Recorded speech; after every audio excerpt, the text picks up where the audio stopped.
আমাদের দাবি খুবই যৌক্তিক দাবি। আমাদের বাইরে প্র্যাকটিস করার জন্য আমরা অনুমোদিত না। পুরো বাংলাদেশ থেকেই চিকিৎসকরা আসছে। সব বেসরকারি চিকিৎসক যারা ট্রেনিং অবস্থায় আছি তাদের ভাতা বৃদ্ধির উদ্দেশ্যে 50,000 টাকা যাতে ভাতা বৃদ্ধি করা হয়। এই মুহূর্তে ঘড়িতে বাজে দুপুর 2টা এবং আমরা দেখতে পাচ্ছি পুরো শাহবাগ যে মোড়টা আছে সেই মোড়টা কিন্তু এখানে যারা ট্রেনি চিকিৎসক আছে তারা এক প্রকার অবরোধ করে রেখেছে। তাদের দাবি হচ্ছে বর্তমান যে ভাতা আছে সেই ভাতা বৃদ্ধি করে 50,000 করা। আজকে মূলত কোন দাবিতে আপনারা এখানে এসেছেন? আমরা এখানে যারা একত্রিত হয়েছি আমরা সবাই হচ্ছে post graduate private training doctors. আমরা সবাই বিশেষজ্ঞ ডাক্তার হবার পথে। আমাদের দাবি খুবই যৌক্তিক দাবি।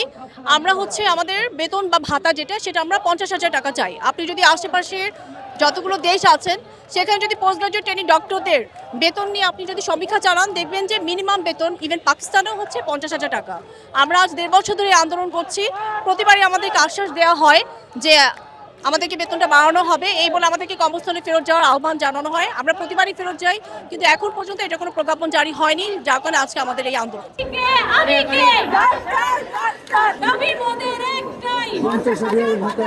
আপনারা মূলত কোন দাবিতে আজকে এখানে এসেছেন? দাবিটা হচ্ছে আমাদের যে পোস্ট গ্রাজুয়েট ট্রেনিং ডক্টর আছি, এমবিবিএস এবং বিডিএস পাশকৃত যে ডক্টররা আমরা বর্তমানে যারা পোস্ট গ্রাজুয়েট ট্রেনি হিসেবে আছি তাদের এই দাবিটা হচ্ছে 50,000 টাকা যাতে ভাতা বৃদ্ধি করা হয়, বর্তমানে 25,000 টাকা। এটা কি আপনারা সরকারি মহলে পৌঁছেছেন? জি, এটা অলরেডি আমাদের যে বড় ভাইয়ারা বা সিনিয়ররা আছেন তারা এই ব্যাপারে মন্ত্রণালয়ে কথা বলেছেন এবং আমরা এর আগেও কিন্তু এই দাবিটা উত্থাপিত হয়েছিল, কিন্তু আমাদেরকে বরাবরই সবসময় যেটা হয়েছে অবদমিত করা হয়েছে আমাদের দাবিটাকে। আমাদের সবার একটাই দাবি, আমরা আমাদের প্রাপ্য সম্মান চাই, আমরা আমাদের প্রাপ্য ভাতা চাই।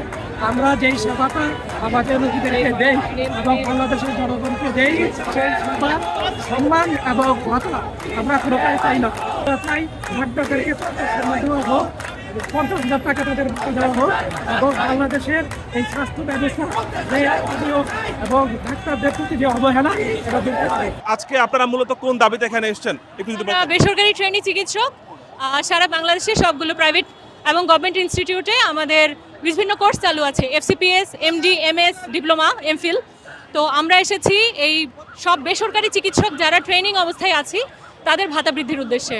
সেটা কত ভাতা বা এখন কি পাচ্ছেন? আমাদের আগে ভাতা ছিল 20,000, সেটা থেকে 2023 জুলাইয়ের আন্দোলনের পরে আমরা সেই ভাতাটা চালু হয়েছিল 25,000, কিন্তু 2024 জানুয়ারিতে সেটা আরও বেড়ে 30 বা 35 হওয়ার কথা ছিল, কিন্তু সেটা এখন পর্যন্ত বাড়েনি। আমাদের দাবি আমরা 50,000 ভাতা অথবা নবম গ্রেড সমতুল্য ভাতা আমরা নিয়ে আজকে রাজপথ ছাড়বো।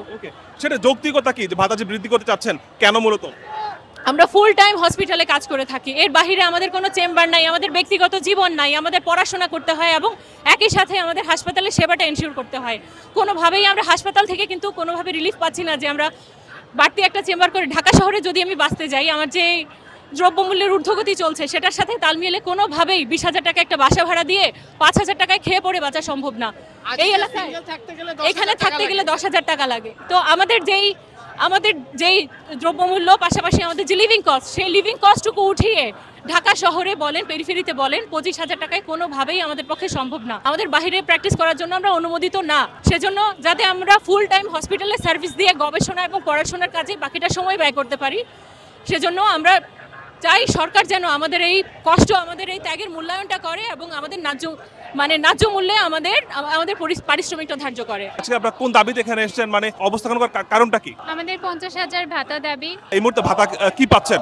আমরা 25,000 করে ভাতা পাচ্ছি, যেটা আসলে আমাদের জন্য যথেষ্ট না। পুরো বাংলাদেশ থেকেই চিকিৎসকরা আসছে, এফসিপিএস মানে পার্ট 2 ট্রেনি যারা ট্রেনি চিকিৎসকরা আসছেন আর কি। আপনারা যারা এখানে এসেছেন সবাই ডক্টর, রাইট? হ্যাঁ, সবাই ডক্টর। সবাই কি বিভিন্ন জায়গা থেকে এসেছেন? সবাই না, আমরা পোস্ট গ্রাজুয়েশনের স্টুডেন্ট, আমরা বিভিন্ন ইনস্টিটিউটের। আমাদের মাদার হলো বিএসএমইউ, আমাদের মাদার প্রতিষ্ঠান। এই থেকে আমাদের বিভিন্ন প্রতিষ্ঠানে আমাদের পরীক্ষা দিয়ে চান্স পেতে হয়, যেটা 5 বছরের কোর্স। আমরা কেউ বারডেমে, কেউ ঢাকা মেডিকেল, কেউ নিটোর, এরকম সব জায়গায় আমরা কোর্সে আছি। যৌক্তিকতা কি যে আপনারা ভাতা বৃদ্ধি করতে যাচ্ছেন? আমাদের ভাতা দিচ্ছে 25,000 টাকা, কিছু কিছু প্রতিষ্ঠানে অনিয়মিত, কিছু কিছু প্রতিষ্ঠানে দিচ্ছে না। আমাদের যেমন কিছু কিছু জায়গায় তারা নিজেরা আমরা ফান্ডিং করে আমাদেরকে ভাতা দিচ্ছে, কিন্তু ভাই 25,000 টাকায় কি চলে এভাবে এখনকার বাজারে? সিঙ্গেল ভাই আজিজে থাকতে গেলেও 12,000 15,000 টাকা লাগে 3 বেলা খাওয়া সহ, আর 10,000 টাকায় হাত খরচ হয়। এটা লিভিং কস্টিং সব কিছু তো আছে। আপনাদের এই দাবিটা কি সরকারি মহলে পৌঁছেছেন কিনা? হ্যাঁ, সরকারিকে বলা হয়েছে। আমার পিছনে চলছে প্রাইভেট ট্রেনি চিকিৎসকদের আন্দোলন এবং এক প্রকার শাহবাগ অবরোধ, এবং সেই কারণে শাহবাগের যে প্রত্যেকটা মোড় আছে সেখানে কিন্তু ব্যাপক ট্রাফিক জ্যামের সৃষ্টি হয়েছে। যারা এখানে ড্রাইভার আছে তাদের সাথে কথা বলছি। কতক্ষণ ধরে আটকে আছেন এখানে? 40 মিনিট আপনার সব যাত্রী নেমে গেছে? যাত্রী নেমে গেছে। আপনি কতক্ষণ যেতে পারবেন বলে মনে হয়? তারও বলে যে 2 ঘন্টা সর্বনিম্ন। আমরা আরো কিছু গাড়ি দেখাচ্ছি। আপনি কি যাত্রী নাকি ড্রাইভার? যাত্রী। কতক্ষণ ধরে বসে আছেন আপনি একা পুরো বাসের মধ্যে? হ্যাঁ, বাসটা ভরা ছিল, হ্যাঁ। আধা ঘন্টা হয়েছে বসছি, আধা ঘন্টার বেশি হবে। সবাই নেমে গেছে, আপনি একা বসে আছেন, কারণ কি? আমি যাব সারাপাড়া, বিকল্প নাই, আমার দেরিতে গেলেও চলবে, এই জন্য বসে রয়েছি। কতক্ষণ ধরে আছেন এখানে? ঘন্টা দেড়। যাত্রী কি সব নেমে গেছে? হ্যাঁ, অল্প কয়েকজন আছে। একজন দুইজন আছে। কি মনে হয় কতক্ষণ পরে যেতে পারবেন? তাও বলতে পারি না আমরা, কুনসুম সারে না সারে। আর আমরা অনেক কোন বলেছি আমাদের জায়গা কই যাবেন? যেমন গাবতলি। গাবতলি পুরো বাস খালি, আপনি 2-3 জন বসে আছেন। দুদিন বসে আছি। যদি আরো 2 ঘন্টা আন্দোলন থাকে বসে থাকবেন? হ্যাঁ তো বই হতাম লাগবো, বাসা দূরে।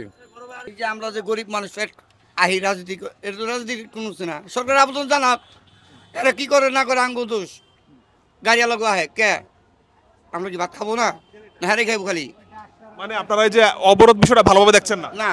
কি মনে হয় যাইতে পারবেন কতক্ষণ পরে? হয়তো এখন তো নিশ্চয়তা নাই, কখন ওরা ছাড়ে এটা তো বুঝতে পারতেছি না।